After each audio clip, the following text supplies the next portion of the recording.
নমস্কাৰ প্ৰিয় দৰ্শক, মোৰ আধ্যাত্মিক চিন্তা চেনেললৈ আপোনালোকক স্বাগতম জনালোঁ। আজি মই এটা নতুন ভিডিঅ' লৈ আপোনালোকৰ ওচৰলৈ আহিছোঁ।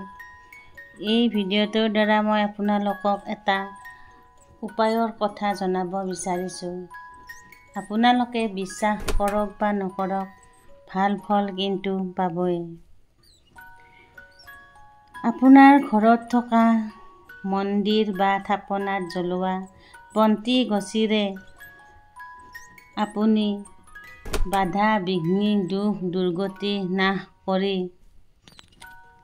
সুখ সমৃদ্ধি টকা পইচা ধন সম্পদ লাভ কৰিব পাৰিব। সাধাৰণতে পুৱা গধূলি আমি ঘৰৰ মন্দিৰত বা থাপনাত এগছি চাকি জ্বলাওঁ। তাৰে যদি আমি শিৱ শংকৰৰ নামত প্ৰতিদিনে এগছি চাকি জ্বলাওঁ, সেই চাকি কেনেকৈ জ্বলাম, চাকি গছিত কি দিব লাগিব, এই বিষয়েও জনাম। মহাদেৱৰ কৃপাতেই গ্ৰহদোষৰ পৰা মুক্তি পাব পাৰি। সপ্তাহৰ প্ৰতিটো বাৰত প্ৰতিটো গ্ৰহৰ নামত আমি চাকি গছি জ্বলাব পাৰোঁ। সেই চাকি গছিয়েই মহাপ্ৰভু মহাদেৱৰ নামত দিব লাগে।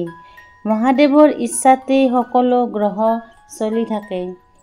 তেওঁৰ কৃপাত গ্ৰহদোষৰ পৰা পৰিত্ৰাণ পাব পাৰি। এতিয়া চাকি গছি কেনেকৈ জ্বলাব সেই বিষয়ে জানো আহক। প্ৰথমে আমি ৰবিবাৰৰ পৰা আৰম্ভ কৰোঁ আহক। ৰবিবাৰৰ চাকি গছিত সৰিয়হ তেল দি চাকি গছিৰ তলত ৰঙা জবা ফুল দিব আৰু তেলত ৰঙা চন্দন অলপ দি দিব।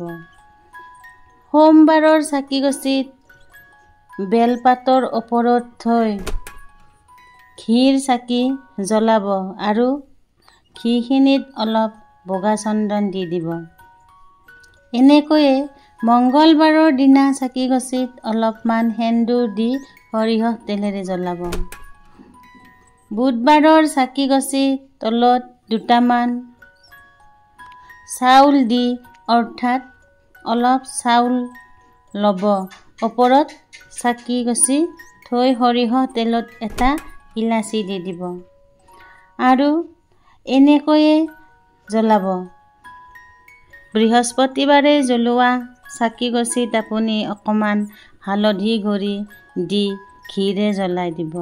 ঠিক তেনেকৈ শুক্ৰবাৰৰ দিনা আপুনি জ্বলোৱা চাকি গছিত সৰিয়হ তেলত হালধিৰ গুড়ি আৰু এটা লং দিব।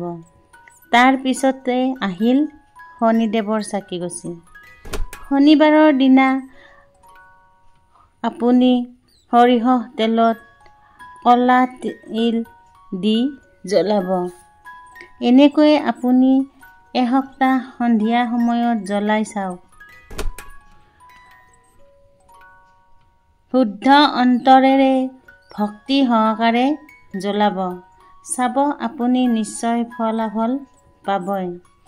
লাহে লাহে আপোনাৰ সমস্যাবোৰ নাইকিয়া হৈ অভাৱ অনাটন বিপদৰ পৰা পৰিত্ৰাণ পাব। ভিডিঅ'টো চাই যদি ভাল পালে লাইক এটা কৰি বন্ধুবৰ্গ আৰু আত্মীয়লৈ শ্বেয়াৰ কৰি দিব।